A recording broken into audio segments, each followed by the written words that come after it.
Olá, graça e a paz, tudo bem com você? Eu já vivi debaixo de condenação e hoje eu te ajudo a viver sem culpa e seguro através do Evangelho da Graça. Toda semana eu trago um conteúdo novo aqui no canal para abençoar a sua vida e eu espero que esses vídeos tenham ajudado você. O meu desejo é que você viva uma vida vitoriosa que Deus tem preparado para você.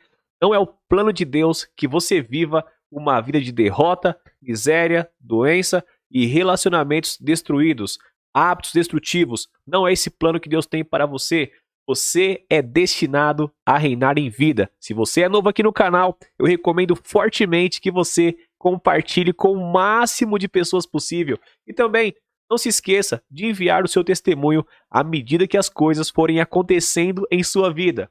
Hoje eu vou falar sobre estresse e ansiedade. Se você está ansioso, estressado ou preocupado, ouça esse vídeo até o final. Acredite, você será muito abençoado. Você está pronto? Então, dê a Jesus todas as suas preocupações e viva sem estresse. Isso mesmo.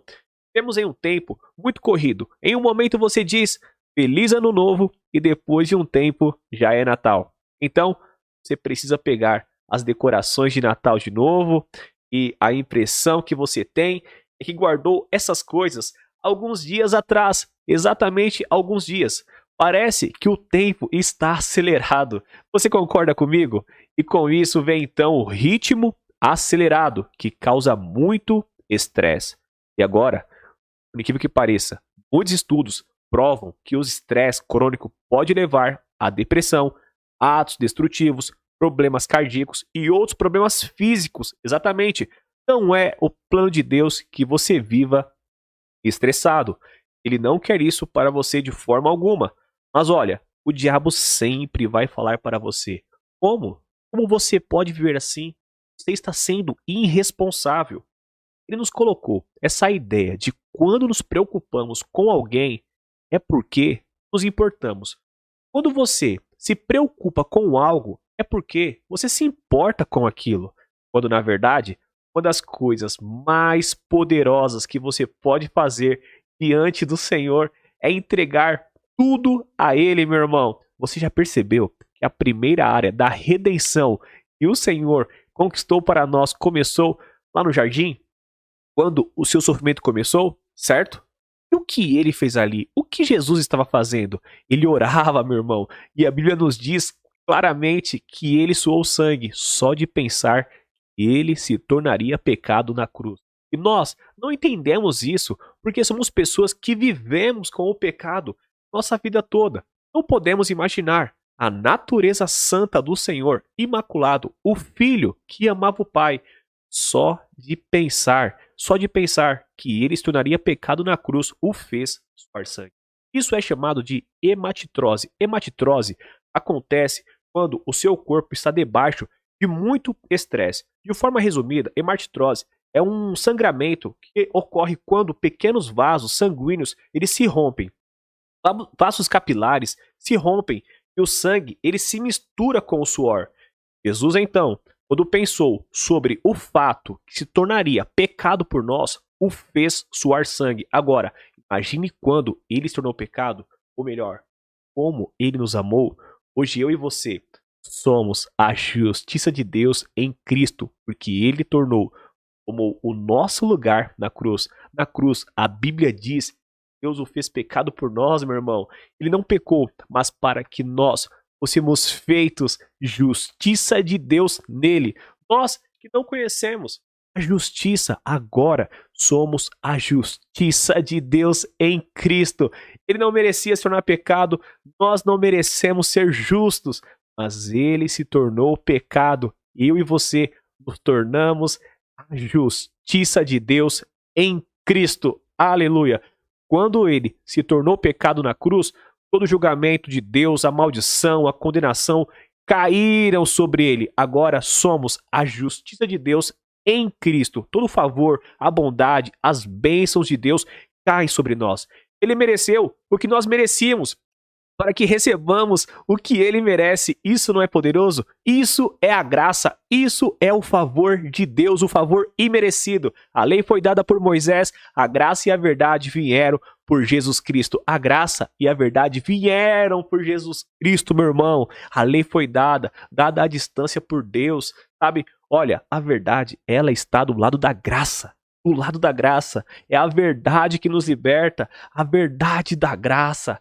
A lei é a verdade, mas ela não pode te tornar santo, não pode tornar justo, não pode te abençoar, mas a graça e a verdade e a verdade vieram por Jesus.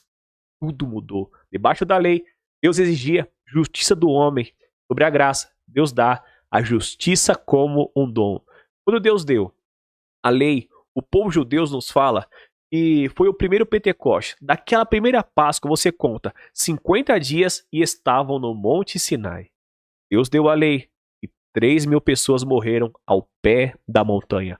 Cumprindo os dias de Pentecoste, a nova aliança, Deus deu o Espírito e 3.000 pessoas foram salvas. Aleluia! A lei diz, não vou inocentar o culpado, mas visitarei a iniquidade até a 3ª e 4ª geração. Sobre a graça, Deus diz, dos seus pecados e das suas iniquidades não me lembrarei nunca mais. Não tem nada errado com a lei. A lei é boa, mas ela não te faz bom. A lei é santa, mas ela não te santifica. A lei é justa, mas não te justifica. A lei é como um espelho. Você não pode culpar o espelho. O espelho só está refletindo o que é feio. Estou brincando. Não há nada errado com a lei. Se você diz, eu ainda creio que devemos cumprir a lei, então deixe-me dizer isso. Você precisa cumprir tudo, porque a Bíblia diz em Tiago, se você errar em um, irmão, preste atenção, somente em um, você é culpado de todos. Se você quebrar um dos mandamentos, você é culpado de todos.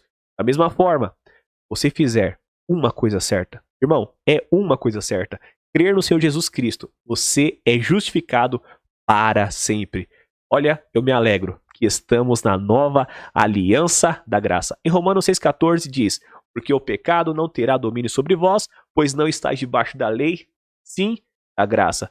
Podemos falar assim, que a lei, a sua essência, a principal característica da lei é a exigência. Exatamente, a graça, ela provê. A lei, ela exige justiça. A graça, ela provê a justiça. Quando você vive com a sua mente, eu tenho tanta coisa para fazer essa semana. A minha esposa exige isso de mim. Os meus filhos exigem isso de mim. O meu chefe exige isso de mim. Eu espero isso de mim mesmo. Você não fala. É a sua mente que está pensando em exigências. Na verdade, você está vivendo sob a lei. Isso mesmo, você está vivendo sobre a lei. Por isso você sente os sintomas da maldição. Por isso você sente que está sempre cansado, estressado e vive ansioso por pensar só na exigência. Vamos dizer que você acorda um dia entendendo que Jesus morreu na cruz e liberou toda a provisão que você precisa. Como se tivesse dado a Deus uma base legal para abençoar o homem. E foi o que ele fez, certo?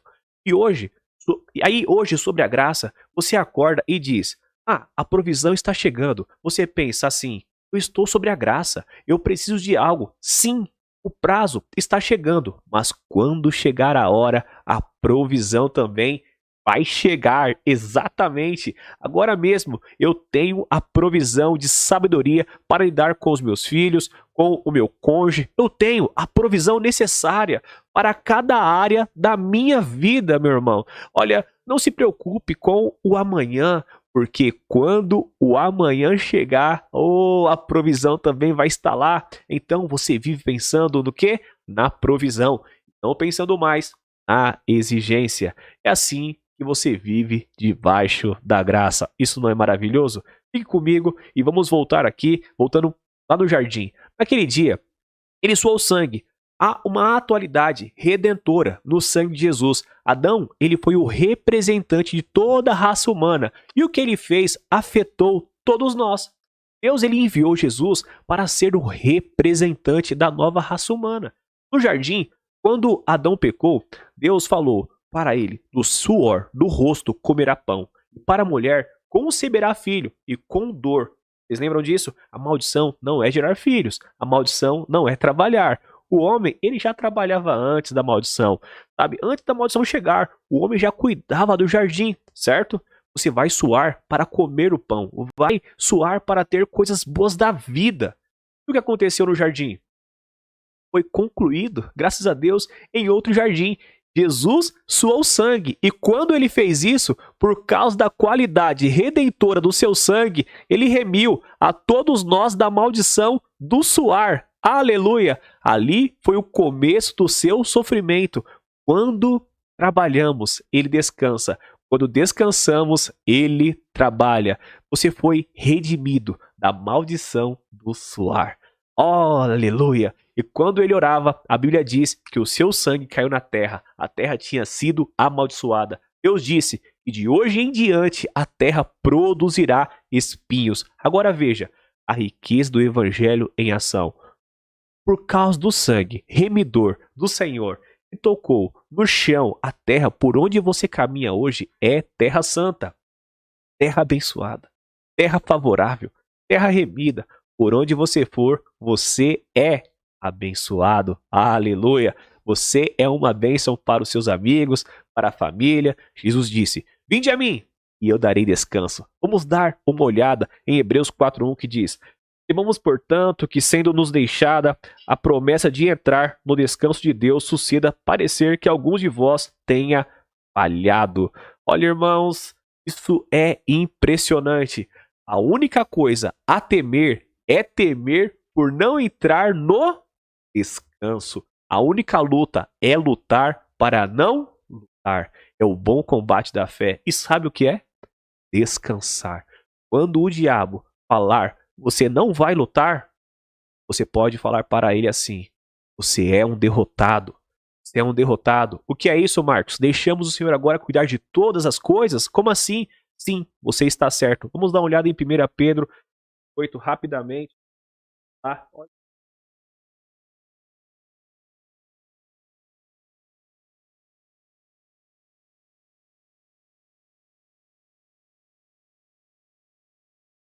Sabe, olha a beleza do evangelho. Você lança a ansiedade porque ele está cuidando de você. Quando você lança a sua ansiedade sobre ele, você está se humilhando diante de Deus. É soberba dizer: eu vou cuidar disso, eu vou resolver isso. Deus disse: quando você lança toda a ansiedade sobre ele, você está se humilhando. Quando você se humilha, Deus vai te exaltar. O contexto é: ele cuida de nós. Meu conselho para você é esse: quando estiver passando, sabe, por algum desafio em sua vida, recomendo você entregue a Jesus de forma irreversível. Esse problema só ele possa resolver. De forma verdadeira, sabe, liste as suas preocupações, sabe, uma por uma, como se fosse uma transação, e dê a ele. Sabe, fala: Senhor, eu não dou conta. Lance sobre ele. Dê a ele todos os seus problemas. Você vai poder falar: eu não posso, mas o Senhor pode. Ele vai cuidar de mim. Apenas mostre a lista de exigência a ele, dizendo: Jesus já está cuidando de tudo. O diabo sempre aponta você para você.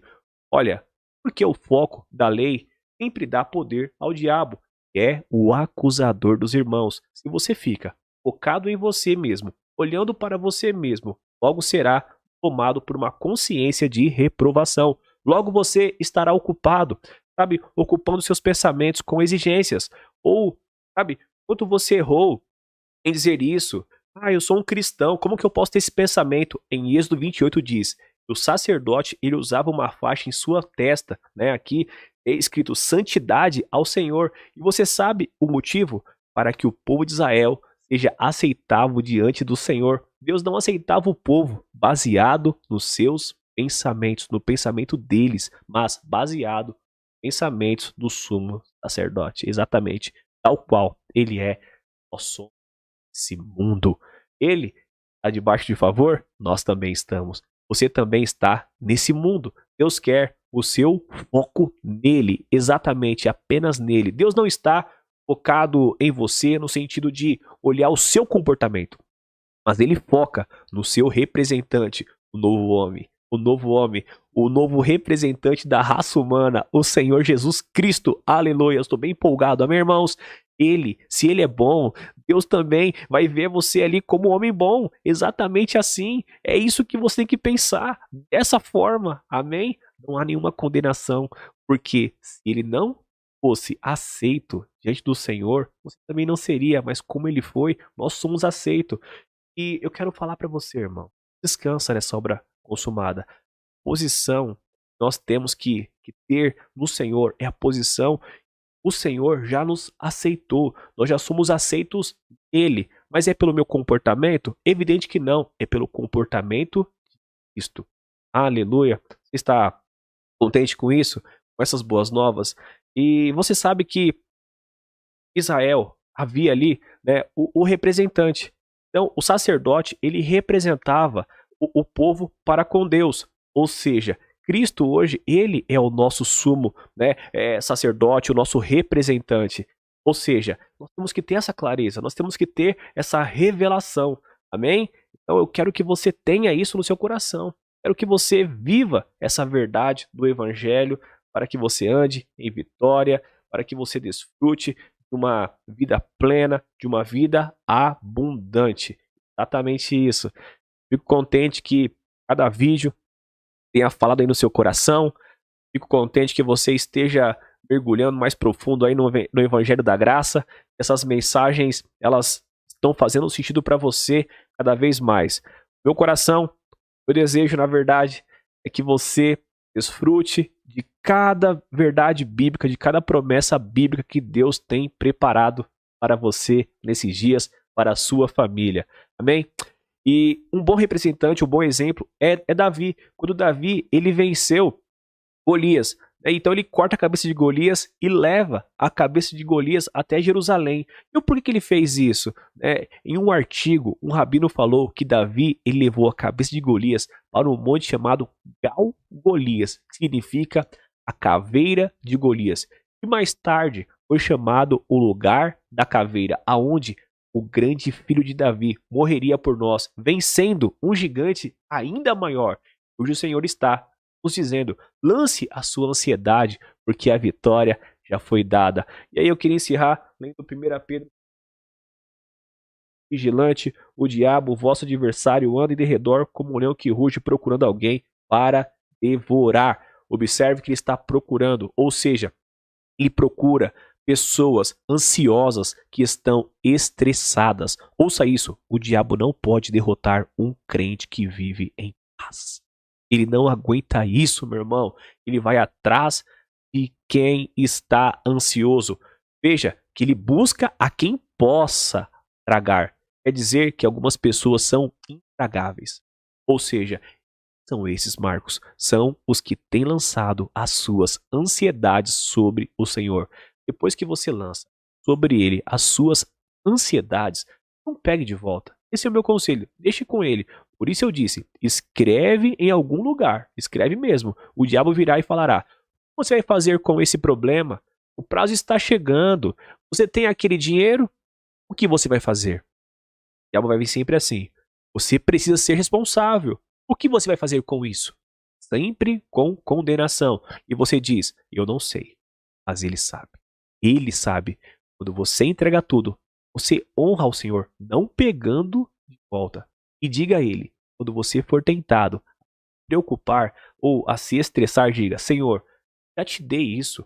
Eu quero te honrar, não pegando de volta essas preocupações. Recuso-me. Vou me recusar a me preocupar. Sabe, como aquele homem que chegou em casa depois do culto e pegou a sua esposa e a levantou bem alto assim. Ela surpresa disse, amor, o que é isso? O que você está fazendo? Você nunca fez isso comigo.